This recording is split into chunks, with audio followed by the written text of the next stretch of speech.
Hello, I'm back again. I'm slightly hungover and as usual I'm in my nightgown. And today I wanted to start a quick series of lessons of how I would go about learning to paint digitally, but it can also pretty easily relate to a lot of different mediums and ways of working. So if you're using a graphite pencil, this will still very much help. And the kind of philosophy behind this is to make it similar to like the Bargue drawings. And if you haven't heard of that, it's just a set of very simple images that you draw from reference, and you go from one to the next, and those are pretty effective and pretty old as well way of teaching.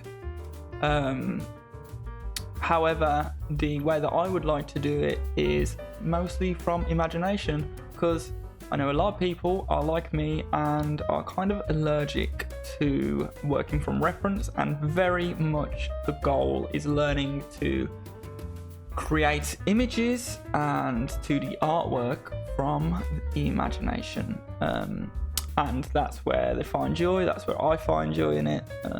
So it can often feel tedious, trying to work from reference, but also it can be difficult knowing kind of where to start and how to get, and I do admire and think that it's a very good idea to get that kind of slow progression from simple to slightly more advanced and all the way up, So that's just kind of the idea here.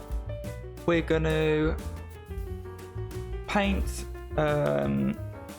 specific kinds of things, and they're going to slowly get, and I'll show you how to paint them, and especially using little shortcuts and stuff, so you don't have to have a full understanding to be able to paint them. But obviously, once you start painting them, you can start to build that understanding, and we'll start with simple things and slowly go up to more complex ones.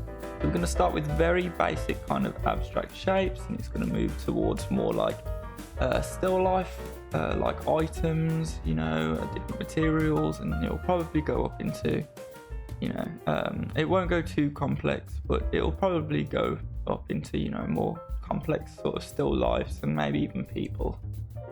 So let's begin.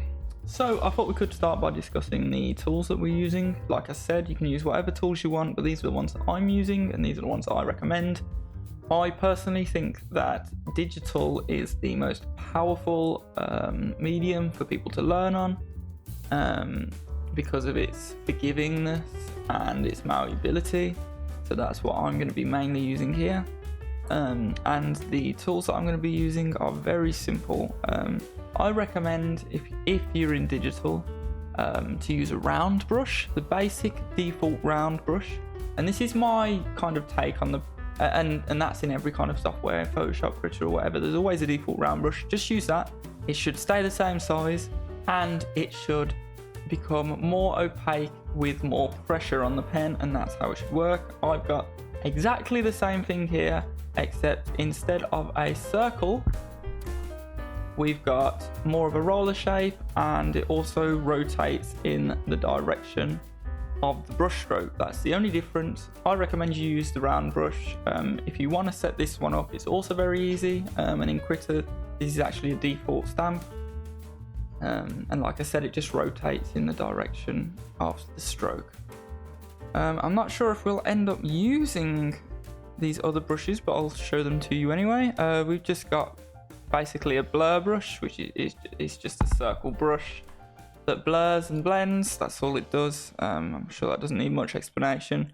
The rubber I'm just pressing E, which makes any brush a rubber. You can see the little icon turning on and off. And I'll probably use this pen every now and then, but I don't think I'll use it for any actual artwork. I'll probably just use it to explain things. I like to use this for diagrams and for writing, because it's just a small round brush that is always on 100% opacity. Those are the tools. I very much recommend. Obviously it won't always relate to whatever medium you're using, and like I said, you can use whatever medium, But if you are using the digital medium, I very, very highly recommend not going further than that. Don't use a bunch of crazy different tools or a bunch of crazy different brushes, to be more specific. Just use a simple brush. It will help you a lot. And having the more complicated brushes and stuff like that, they should come later. They won't help you to be a better artist if you don't already understand how to make good art with simple tools. It's a complete myth. There's no brush that will make you paint skin perfectly or whatever. It doesn't exist. Okay, so let's get into it. I'm kind of just feeling my way out through this and winging it. And I don't know how many things I'm going to show and make into this first episode, or what things I'm going to cut into the next one, or whether I'm even going to record multiple episodes today. We'll see. But the first thing that most people start on, just to add a little link that everyone can relate to, a lot of people have heard of like Drawbox and stuff. A lot of people suggest starting your learning journey by learning to draw boxes and cubes like this with lines, maybe even drawing the planes that are behind. You know, I'm pretty sure most people know what I'm talking about. And we're going to do something similar, but I'll first explain that we're not going to do it like this. Drawing with lines like this, you can already see on this first cube, can be very confusing and also kind of hard to... Oh, excuse me, I've drawn on the background there. But also kind of hard to modify.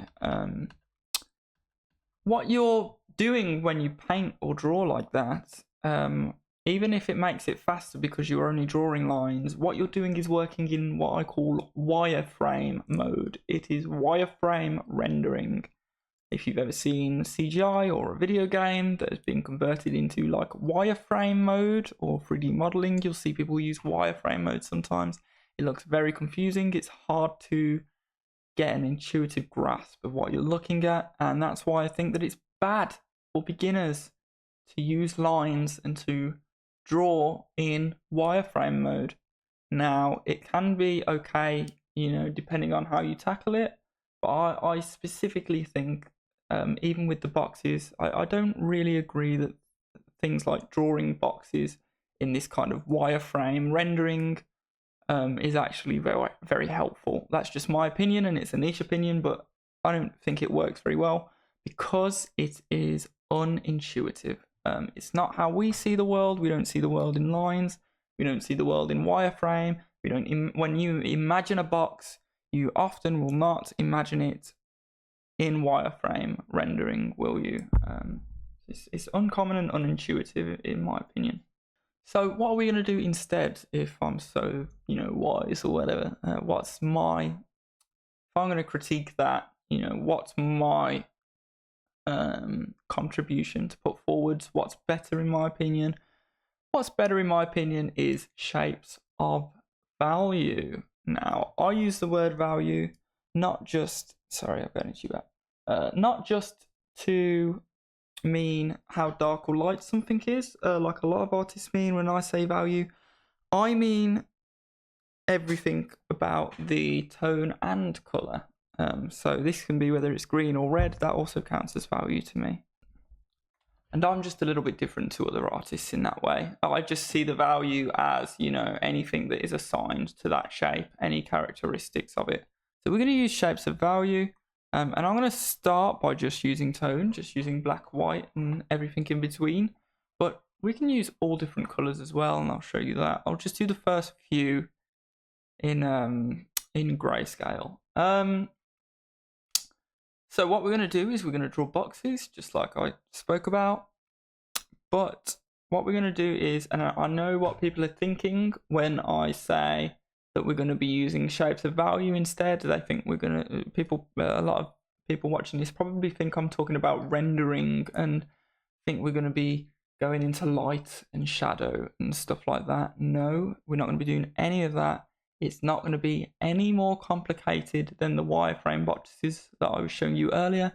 In fact, it will be probably, well, I think in my head it feels more simple, but it's probably exactly the same amount of complexity. So what we're going to do is pick completely random values. And I recommend you pick saturated ones because you can pick more different colors and stuff to differentiate. But I'm just going to do it in grayscale for the first one to make it a bit simpler for you guys. So, and we're just going to draw boxes, right? But instead of doing it in, right, when I do it in wireframe like this, you can see all I'm doing is drawing a shape. The difference here is we're going to be filling the shape in, right? And you'll see I even do it like that quite often. And in one of my other videos, I've already demonstrated this. And now we're going to pick another completely random value. We're going to do another plane, another shape, and you see how rough it is and how it's very sloppy, unfinished, whatever you want to call it. It doesn't matter, and I'll show you why. Okay, next shape. We picked another random value. Hopefully it's a bit different from the background. It is kind of easy doing in grayscale as well, making it too much like the grey background. But there you go. I picked 3 completely random values. There was no thought process behind it whatsoever. We have got basically the same thing that you would have done drawing in lines, right? Only we've got it in shapes, and you'll see that the one that's been drawn using shapes of value just looks more intuitive than the one that's been drawn in lines. Even though the shapes of value are completely random values, they look like it looks like a cube that has been lighted, right? It looks like it has lighting, and that's just completely sheer coincidence, and a lot of them will end up looking like that just because it looks more like what we're used to in real life. You don't see boxes made out of wires in real life as often as you see boxes made out of planes. Okay, and then the next thing is, you see we started, and there's the keyword started, and we're not drawing. There's not really a distinction between drawing and painting. There's no difference. It's purely semantics, but we've basically kind of gone from what people would call drawing to what people would call painting. And this, for me as well, especially in digital, but also in pencil and paper, it will be easier to edit. Okay, so you see, it's especially in digital, I can use my color pick tool, and again, I've already explained this in another video, so if you want to learn more about it, you can go and watch that one. I'll try and link it maybe. And I can press E, which turns my brush into a rubber. Oh my god, I've drawn on the background again. So there you go, I've just redrawn it from that little mistake. And you can see I've drawn them even worse and even more sloppy. It doesn't matter. What I'm trying to show you is that you can very easily, and this is a really cool concept.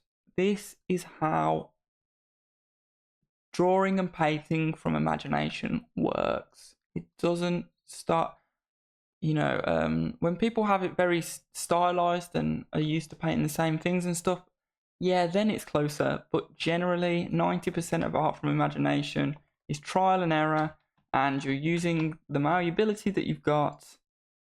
And things don't start off perfect. They start off sloppy, and you won't be able to start off perfect when you don't know what you're doing, obviously, right? The biggest example is like Kim Jung-gi. He's very well known.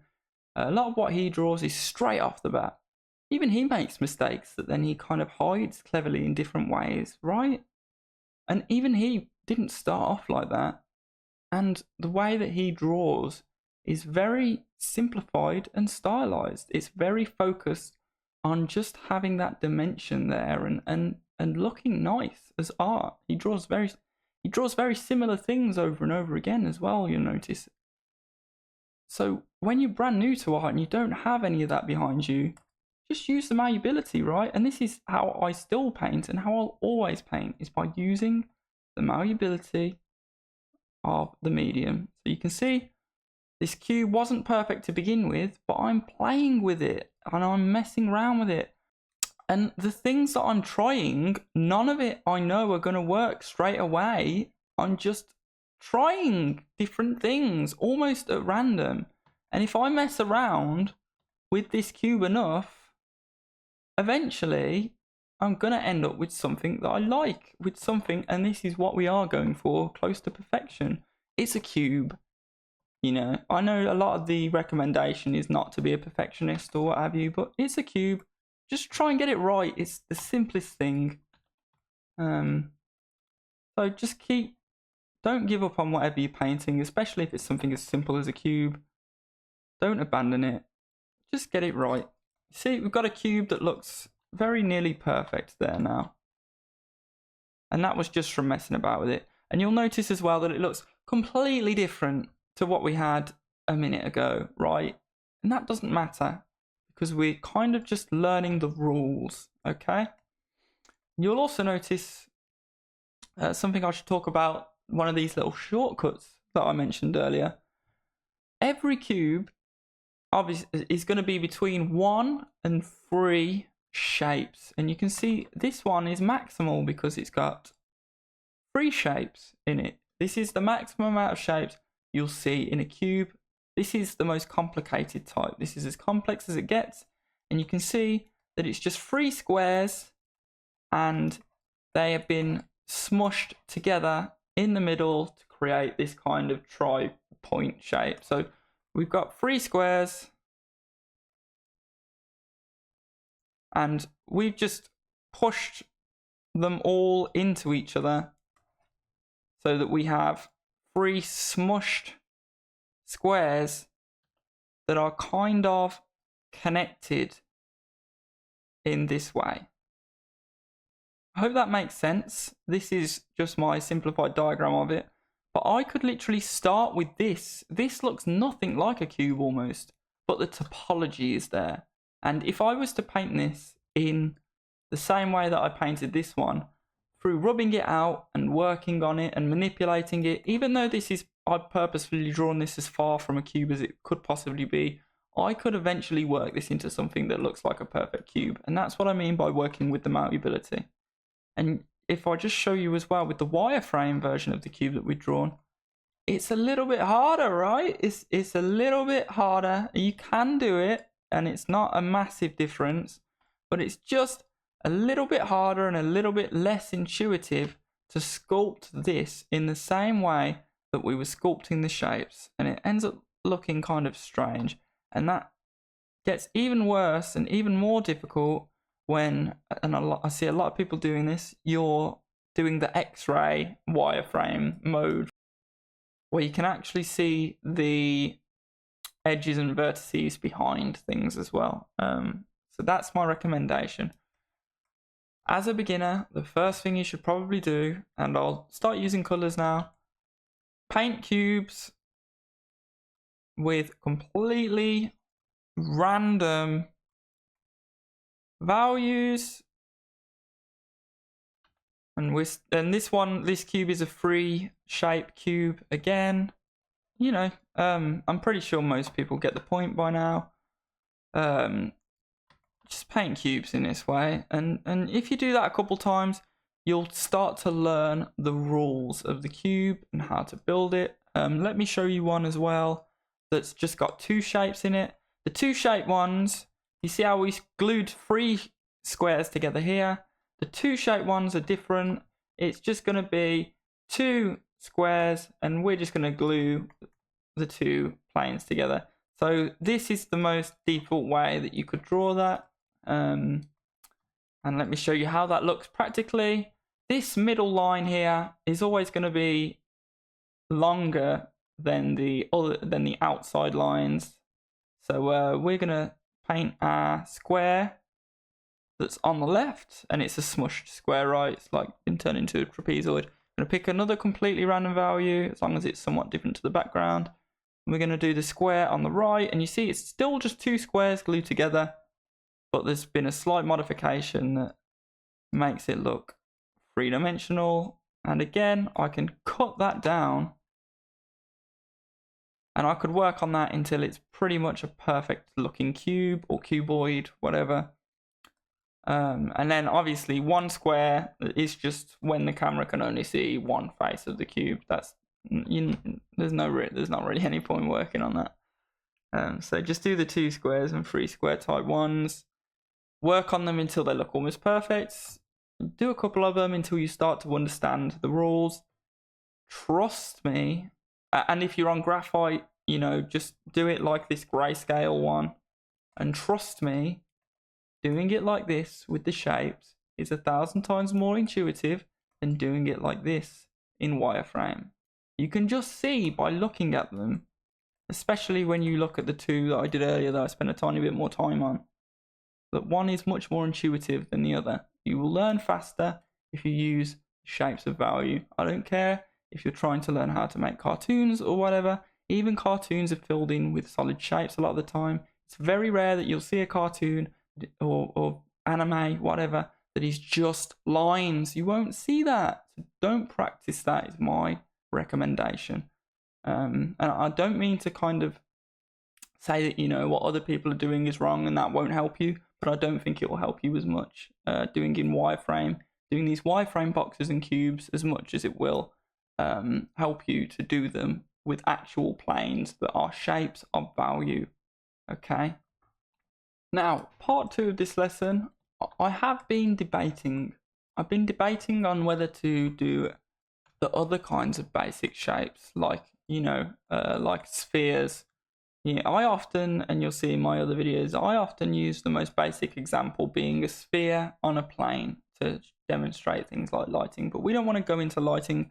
And organic forms are kind of inherently more complicated and less intuitive than more hard surfaced type forms, you know, inorganic forms like cubes, things that use flat, lots of, again, this is like drawing and painting. It's not really a distinction. There's no solid line. No one can say this is this and this is that. But more organic shapes are going to be a bit more complicated and a bit less intuitive than less organic shapes. And by that I mean the less organic shapes are more like a cube and the more organic shapes are more like a sphere. So, you know, soft rounded edges, that's more organic. Hard edges and flat planes, that's less organic. So we're going to stick to less organic for now. And so once you've kind of gotten the cubes right, and this is pretty basic, a lot of people can probably guess where I'm already going to go with this. Start just expanding, right? So I might draw, you know, and it might be a good idea to even start with a cube. So if I draw a cube that I like, that's a bit too similar to the background. If I draw a cube that I like, again, this is all just completely random values. Again, a bit too similar to the background. I do try to pick values that aren't too similar to the background at the very least. And this background is just pretty much a neutral grey. Which is why it's good to work with the colours too, because if you have the high saturated colours, it's just easier to make more things that are easy to tell apart. You just want the contrast, really. You might want to start with cubes. So I'm starting with a cube here, but then, and like I say, a lot of people can probably predict where I'm going to go with this. You might want to start expanding it. So, you know, adding other cubic type things to it. And you might then begin to start doing things that aren't on the 90-degree angles that we're used to with cubes. So you might do something like that, that's more like the roof of a house. Do you see how that kind of works? And you can just slowly get more and more complicated like that. And in fact, actually, I often draw little houses and stuff because the house shape, if I show you, if I can modify this cube to look a bit like that basic house shape, like the house tile that you see in Monopoly or what have you. This house shape is just slightly more complicated than a cube, right? And I can just put a line here to make it a bit more readable.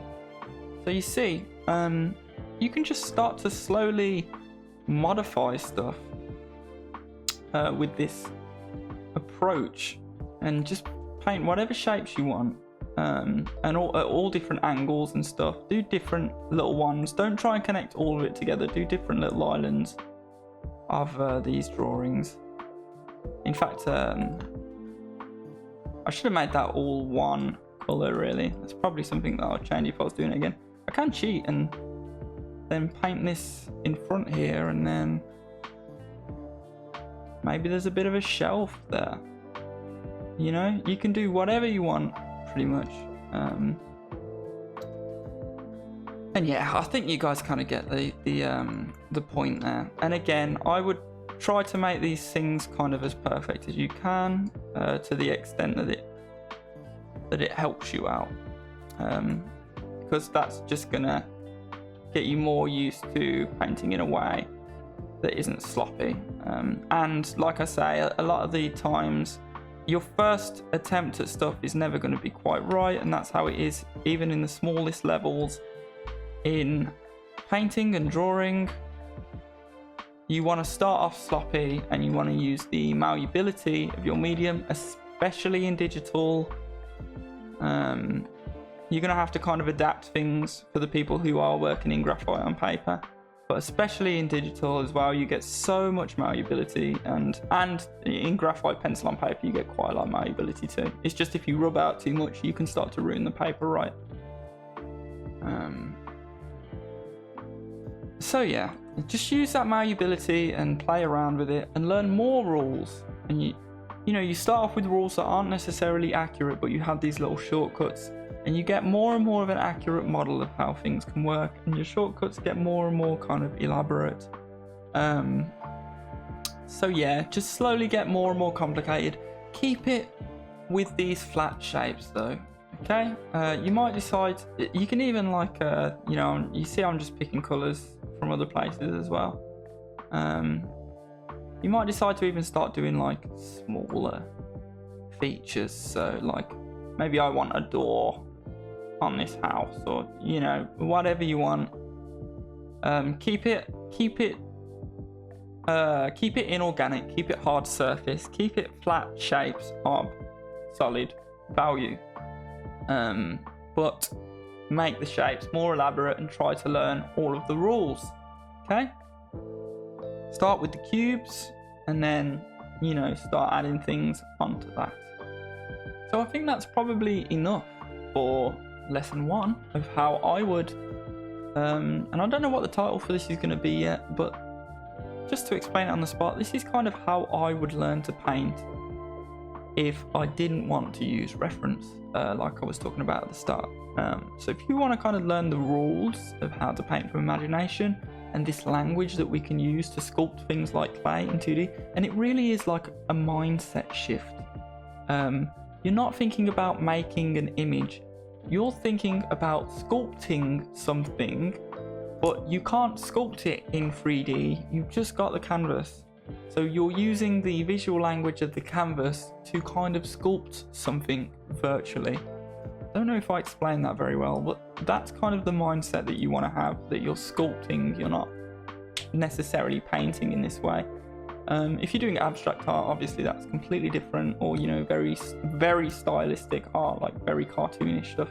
We're not talking about that. I'm talking about what most artists kind of want to do, what most artists kind of see as high skill, and that's being able to paint stuff that looks like 3D in a 2D world, in a 2D canvas.